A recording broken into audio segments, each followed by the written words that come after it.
Hey everyone, finished watching the last episode of Saban's Masked Rider, The Invasion of Leawood. This episode starts off weird. It feels like I just skipped part one of a two-parter. The tone is already wildly different from any past episodes. Dragon sends down a new monster, Bruticon. It's really powerful and causes a panic. Dragon takes control of all communication systems on Earth and sends an ultimatum to Dex. A news reporter pronounces Dragon's name Dragon. Only 29 minutes now remain on the ultimatum from Count Dragon. I'm not sure if this was intentional or not. Dex contacts King Lexian. Dex is worried about the monster. He thinks it might be too strong. After how easily Dex overcame all the previous monsters, this is kind of hard to believe and feels really forced. King Lexian tells Dex that there are Masked Rider warriors, Masked Riders of the past. They may be able to be brought together to help. Despite them supposedly being from the past, they're all together, just hanging out. And they're also fully aware of the situation and everyone involved. Alright. Shouldn't one of them be a young Lexian? Didn't he have the Masked Rider powers before he passed them on to Dex? Dex prepares to meet the Masked Rider warriors, and out of nowhere we get a narrator telling us that the Masked Rider warriors are preparing for battle. On a distant planet, the Masked Rider warriors train for battle. This is kind of like the narrator who'd pop up randomly in Power Rangers Wild Force for no reason. This is the first and last time a narrator is featured in any Masked Rider episode, though. The narrator in Wild Force at least showed up, like, a few times. It's been a long time since I've watched this, and it's really surreal to hear all these Showa riders speaking English. Bruticon attacks Dex and then leaves, I guess. The Stewart family shows up and they drive Dex around, and then they find where Bruticon went. Dex gets out of the car, transforms, and fights Bruticon again. What was the point of splitting these fight scenes? Why couldn't they just combine them together? Was it really so important to have the family tag along? Bruticon argues with Doubleface, who's there for some reason. Dex battles the monster. He's not doing well, but just in time, the Masked Rider warriors appear and rescue Dex. They teleport away. The Masked Rider warriors introduce themselves, except for the guy with the exposed mouth and the second guy who looks a lot like Warrior Leader. Doubleface finds them and a battle breaks out. Dex and the warriors team up to take on Bruticon, and a couple of citizens apparently joined in for a couple of scenes. Alrighty then. Dex gets knocked out of his suit, but summons water out of the ground to re-energize himself. Alrighty then. Dex powers up to Super Blue and then goes inside Bruticon, destroying him from the inside. Dragon's spider base is then caught in a lightning storm for some reason. Dex returns home and contacts Lexian and thanks him for his help. This episode is borderline incoherent. The editing is sloppy as ever, and it's just plain weird on top of everything. But it's also quite possibly the best episode of the series. It's a purely action-driven plot, which is a nice change of pace. As a series finale, it's a bit lacking and completely disregards everything the series has been. There's no comedy, no fish-out-of-water alien gags, no Herbie, Patsy, Principal Chalmers, Moon Dude, and the monster of the day poses a legitimate threat because reasons.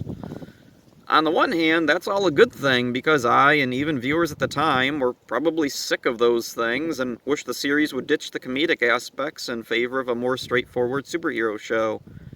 On the other hand, this is it. There is no more show. No follow-up of any kind. Even the Stewart family and Furbus are pushed to the side, and this is the one chance they had to do a farewell to these characters in this world. Instead, this is treated like there's going to be more and it'll go in a new direction. I have no idea why the crew did this. They should have known there were no more Kamen Rider series to utilize, at least no recent ones. Maybe they planned to go backwards and do Kamen Rider Black, or were they planning on doing an all-original series? Either idea, I think, might be too ambitious for them at that point.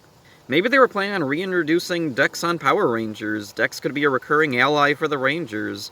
I wouldn't be surprised if this was being considered at some point. The thing everyone always talks about with this episode is the Masked Rider Warriors' introductions. Due to some odd editing, combined with translating the original Kamen Rider Black RX script, the writers mostly introduce themselves with the wrong names.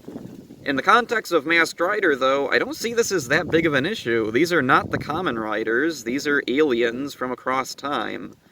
While there were definitely some strange choices made with naming them, I don't see it as that different from when Power Rangers Super Mega Force introduced several previously Sentai-exclusive teams and called them whatever they thought up on the spot. It was actually worse there, since they didn't even keep straight which teams were which all the time. I'm actually surprised the Masked Rider Warriors were given names at all.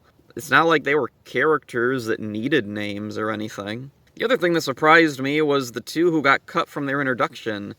The exposed mouth one had a scene earlier where they just dubbed in a new line for him, so it's not like dubbing live action was an issue.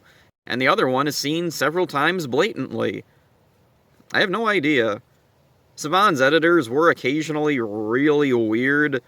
Take a look at Saban's handling of Dragon Ball Z or Digimon Fusion for evidence of that. I'm curious if there were some kind of mandates in place that led to some of the bizarre decisions here. Like, I don't know if maybe Fox Kids had some input on it, or maybe it was Toei saying to do things a certain way. I don't know.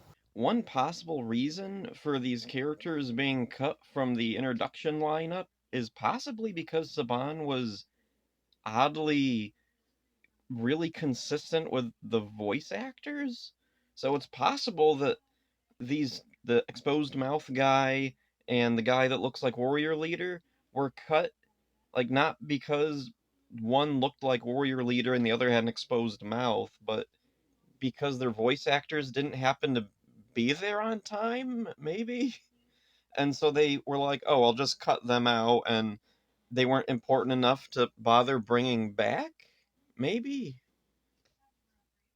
It's it's a possible reason, but it's weird, but I mean, it is Masked Rider. I think there was a missed opportunity here. Over the course of the series, Dex should have talked about these Masked Rider warriors of the past, and when they show up here, it wouldn't be as out of nowhere. Also, King Lexion should have been one of the warriors. Wouldn't that be cool to see Dex interact with the younger version of his grandfather? I know they didn't have the suits available, but they could have just, like, they could have done something with that. Just loop some stock footage. It's not like Masked Rider had strong standards when it came to utilizing it. Obviously. A couple of non-rider humans pop up here and there. I guess there was no way to edit around them. So I think what they should have done is try to have stand-ins for them. A few characters that Dex meets here. Maybe that would take away from the plot a little, so my idea is they should have had this be a two-parter. This episode does just jump right in as it is and ends abruptly. I think having two parts could really help give things time to breathe. The ending, Dex talks to his grandfather and is told his future son will be a Masked Rider. Was this setting up for a sequel series? Again, what were they planning for the sequel series? There were no more Kamen Rider series to adapt. Was Dex's son going to be Kamen Rider Black, maybe? Because that was like the second most recent series where there would have actually been some footage able to be utilized. Or are they going to jump over and adapt a Metal Heroes show as the next Masked Rider? Or were they going to pull a VR Troopers and jump way far into the past and do a way older series where they couldn't possibly, like, have the suits available? But, I don't know, maybe like VR Troopers Season 2, they could recreate some of the villain suits. Then again, the villains in black were those weird guys in the white cloaks most of the time, so I don't know how that would work. I don't know, maybe a Season 2 would have kept Dragon and his crew, and they would have just recreated more of those suits original for over here. So yeah, there's Saban's Masked Rider. It's a mess, and most of the time, not even a fun mess. The best episodes are the premiere and the finale. The middle is nearly all terrible. There's a few decent episodes here and there with only minor issues, but in the end, I'd say it's easily the weakest Amaritoku adaptation. Another Kamen Rider adaptation would happen later, but by a completely separate company with zero connection to Saban. That adaptation was Kamen Rider Dragon Knight. I've only seen a little bit of it, but from what I saw, it's a fairly close adaptation of Kamen Rider Ryuki. Its tone is far closer to its source than Masked Rider's ever was. Masked Rider's legacy doesn't go far. Some props and suits from the show would pop up in other Saban productions, and the music would get recycled into the first 3 seasons of Saban's Digimon dub and a few other shows. King Lexion had a cameo in an issue of the Boom Power Rangers comics as an old friend Zoran approaches for advice. Furbus has had a legacy in memes, and according to a lot of those, he's the worst thing about the show. I think there's a bit of projection going on here, since he's the thing that stands out as the most different and unique element compared to Kamen Rider. Any and all shortcomings of the show are projected onto him, similar to Venus in Ninja Turtles: The Next Mutation. She wasn't annoying or even that bad of a character, but she's the most blatant new element, so all the problems are projected onto her.